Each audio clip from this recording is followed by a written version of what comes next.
Hi friends, ഇന്ന് നമ്മൾ after എഫക്ട്സിലെ ഒരു ടൈറ്റിൽ ചെയ്യുന്ന മെത്തേഡാണ്. ഞാനിവിടെ ഒരു ലെറ്റർ മാത്രമാണ് യൂസ് ചെയ്യുന്നത്. മൾട്ടിപ്പിൾ ലെറ്റേഴ്സ് യൂസ് ചെയ്തിട്ട് ചെയ്യാവുന്നതാണ്.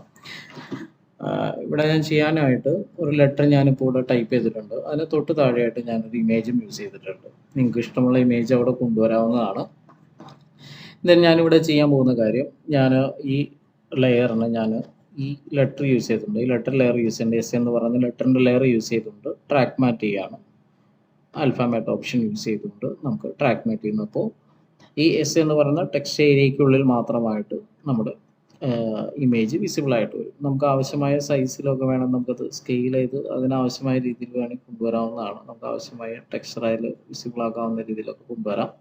ഓക്കെ, ദെൻ അതിനുശേഷം ഇതിപ്പം ഞാനൊരു ഭംഗിക്ക് വേണ്ടി അത്രയും വച്ചെന്ന് മാത്രം. നമ്മുടെ മെയിൻ കാര്യം വരുന്നത് വേറെയാണ്. ഞാൻ ടെക്സ്റ്റ് ലെയറിനൊന്ന് ഡ്യൂപ്ലിക്കേറ്റ് ചെയ്യുന്നു. കൺട്രോൾ ഡി പ്രസ് ചെയ്ത് കഴിഞ്ഞാൽ നമുക്കത് ഈസി ആയിട്ട് തന്നെ ഡ്യൂപ്ലിക്കേറ്റ് ചെയ്യാവുന്നതാണ്.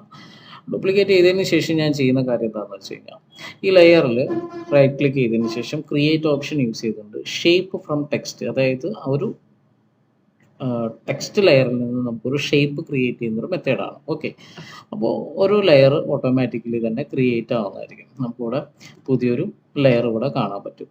അപ്പോൾ ആ ലെയറിൻ്റെ കളർ നമുക്കിവിടെ വൈറ്റ് കളർ ഷേപ്പ് ലെയർ ആണ്, അതുകൊണ്ട് നമുക്കിവിടെ വൈറ്റ് കളർ വന്നിട്ടുണ്ട്. നമുക്ക് ഇഷ്ടമുള്ള കളറിലേക്ക് വേണേൽ ഇത് കൊടുക്കാവുന്നതാണ്.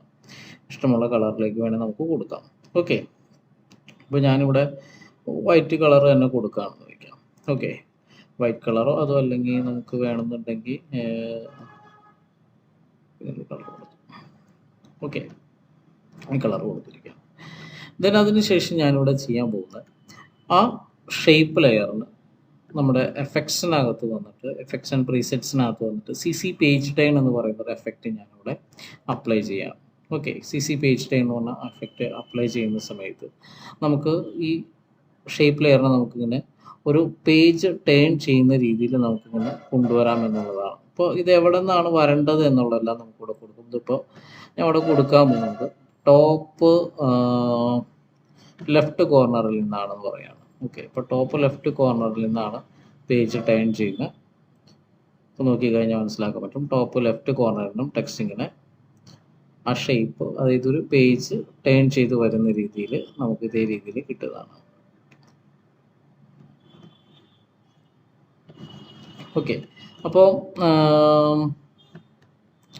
ഇനി ഇത് നമുക്ക് ഈ പറയുന്ന കാര്യത്തിനൊക്കെ നമുക്ക് കീ ഫ്രെയിംസ് കൊടുക്കാവുന്നതാണ് കേട്ടോ. ഇതിപ്പോൾ ഇങ്ങനെ വരുന്ന രീതിയിൽ നമുക്കൊരു അനിമേഷൻ വേണമെന്നുണ്ടെങ്കിൽ നമുക്ക് അതിന് കീ ഫ്രെയിം കൊടുക്കാം. അതുപോലെ തന്നെ ഇതിൻ്റെ പ്രോപ്പർട്ടി, ഇപ്പോൾ നമുക്കിവിടെ വന്നിരിക്കുന്ന ആ പേജ് വന്നിരിക്കുന്നതിൻ്റെ ലൈറ്റിങ് കാര്യങ്ങളൊക്കെ നമുക്ക് ഇഷ്ടമുള്ള കളറുകളൊക്കെ കൊടുക്കാൻ സാധിക്കും. ഇപ്പോൾ എനിക്കിവിടെ കൊടുക്കേണ്ടത് അവിടെ ഒരു കൊടുക്കേണ്ട കളർ, ഇപ്പോൾ ഇതിനകത്തുള്ളൊരു പെയിൻറ്റിൻ്റെ കളർ അങ്ങനെ എന്തെങ്കിലുമാണെന്ന് വിചാരിക്കാം. അപ്പോൾ ഈ ഒരു കളറാണ് എനിക്ക് കൊടുക്കേണ്ടതെങ്കിൽ അങ്ങനെ ഒരു കളർ ഞാൻ അവിടെ കൊടുത്തു. ആ കളർ എനിക്കിവിടെ ബാക്ക് സൈഡിൽ കാണണമെന്നുണ്ടെങ്കിൽ ബാക്ക് പേജ് ഞാൻ ഇവിടെ നിന്ന് നന്നാക്കി കൊടുത്താൽ മതി. അപ്പോൾ നമ്മൾ അപ്ലൈ ചെയ്താൽ അതേ കളർ തന്നെ കിട്ടും. അതിൻ്റെ ഒപ്പാസിറ്റി കാര്യങ്ങളൊക്കെ നമുക്ക് അഡ്ജസ്റ്റ് ചെയ്യാവുന്നതാണ്. ഓക്കെ, ദെൻ അതേപോലെ തന്നെ അതിൽ വന്നിരിക്കുന്ന ലൈറ്റിങ്ങുകൾ നമുക്ക് പാകത്തിന് അഡ്ജസ്റ്റ് ചെയ്ത് കൊടുക്കാം. അപ്പോൾ അതനുസരിച്ച് അതിൽ ഒരു ഷെയ്ഡ് നമുക്ക് ആവശ്യമായ ഒരു ഷെയ്ഡ് നമുക്ക് അവിടെ കിട്ടുന്നതാണ്. ഓക്കെ, ദെൻ അതിനുശേഷം ഇനി നമുക്കിതൊരു അനിമേഷനായിട്ട് കൊടുക്കുന്നത് ഇതിൻ്റെ ഫോൾഡ് പൊസിഷനിലാണ് നമ്മളിവിടെ അനിമേഷൻ കൊടുക്കേണ്ടത്. അപ്പോൾ നമുക്ക് ഫോൾഡ് പൊസിഷനിൽ വന്നിട്ട് നമുക്ക് എന്ത് ചെയ്യാം, ഇത് അതിന് ടേണിങ്ങിന് അനിമേഷൻ കിട്ടാൻ വേണ്ടി ഫോൾഡ് പൊസിഷന് നമുക്ക് അനിമേഷൻ കൊടുക്കാവുന്നതാണ്. അപ്പോൾ ഞാൻ ഇതിൻ്റെ പൊസിഷൻ ഇവിടെ വെച്ചു. ദെൻ അതിന് ശേഷം അല്പം കൂടി നീക്കിക്കൊണ്ടുവന്ന് നമുക്ക് ഏകദേശം ഇത് സ്റ്റാർട്ട് ചെയ്യുന്ന ഒരു ടൈമിൽ നോക്കാം.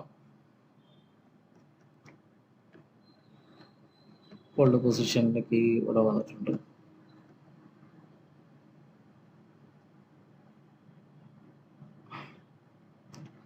ആ പോയിന്റ് ഒന്ന് നോക്കാം. ഓക്കെ, ഇപ്പോൾ ഏകദേശം ഇവിടെ വച്ചേക്കാം നമുക്ക്.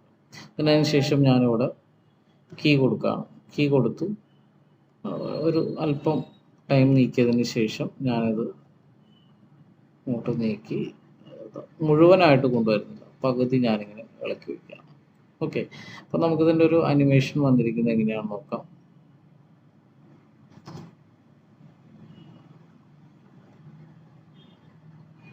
ഇങ്ങനെ നിൽക്കാം. ഓക്കെ, ഇനി ഞാനിവിടെ ചെയ്യാൻ പോകുന്നത് എന്താണെന്ന് വെച്ച് കഴിഞ്ഞാൽ, ഇത് ഇളകി ഇവിടെ വരെ വന്നു. then അതിനുശേഷം ഞാൻ ചെയ്യാൻ പോകുന്നൊരു കാര്യം, ഞാനിപ്പോൾ ഇതിനാണ് എഫക്റ്റ് കൊടുത്തിരിക്കുന്നത്. അതിൽ കീ ഫ്രെയിംസ് കാണാൻ വേണ്ടിയിട്ട് കീബോർഡിൽ യു പ്രസ് ചെയ്തു. ആണ് വന്നു. ദെൻ ഇവിടെ എത്തിയതിന് ശേഷം ഞാൻ ചെയ്യാൻ പോകുന്നത് ഒരു ചെറിയൊരു എക്സ്പ്രഷൻ ആഡ് ചെയ്യാൻ പോകണം. അതിന് വേണ്ടിയിട്ട് നമുക്കിവിടെ ടോഗിൾ അനിമേഷൻ കീ ഉണ്ട്. ഓൾട്ട് പ്രസ് ചെയ്തുകൊണ്ട് ജസ്റ്റ് ഒന്ന് ക്ലിക്ക് ചെയ്യുകയാണെന്നുണ്ടെങ്കിൽ നമുക്കവിടെ എഫക്റ്റ് വന്നിരിക്കുന്നത് കാണാൻ പറ്റും. ഞാൻ അവിടെ കൊടുക്കാൻ പോകുന്നത് വിക്കിൾ എന്ന് പറയുന്ന ഒരു എഫക്റ്റ് ആണ് കൊടുക്കാൻ പോകുന്നത്. വിക്കിളിനകത്ത് ഞാൻ എക്സ് ആക്സിസിൽ ഒരു 4ഉം വൈ ആക്സിസിൽ ഒരു 7ഉം എന്നുള്ള രീതിയിൽ ഞാൻ എഫക്റ്റ് കൊടുക്കുകയാണ്. ഓക്കെ, then അതിന് ശേഷം നമുക്കിതൊന്ന് പ്ലേ ചെയ്ത് നോക്കാം.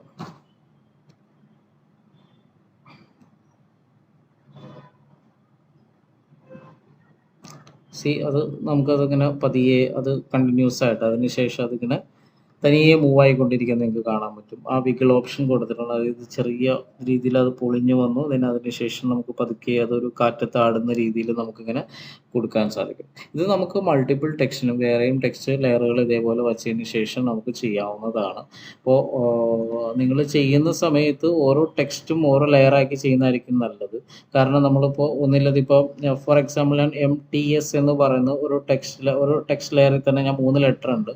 ദെൻ അതിൽ നിന്നും ഷേപ്പ് ക്രിയേറ്റ് ചെയ്യുകയാണെങ്കിൽ 3 ഷേപ്പ് അതിൽ ക്രിയേറ്റ് ആവും.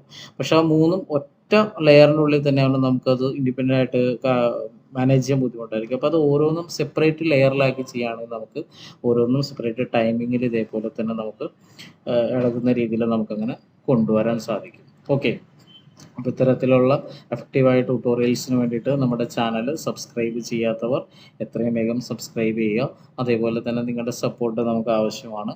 മാക്സിമം നമ്മുടെ വീഡിയോസ് ഷെയർ ചെയ്യുകയും ലൈക്ക് ചെയ്യുകയും നല്ല നല്ല കമൻറ്റ്സ് ചെയ്യുകയും ചെയ്യുക. അപ്പോൾ വീണ്ടും നമുക്ക് അടുത്തൊരു വീഡിയോയിൽ കാണാം.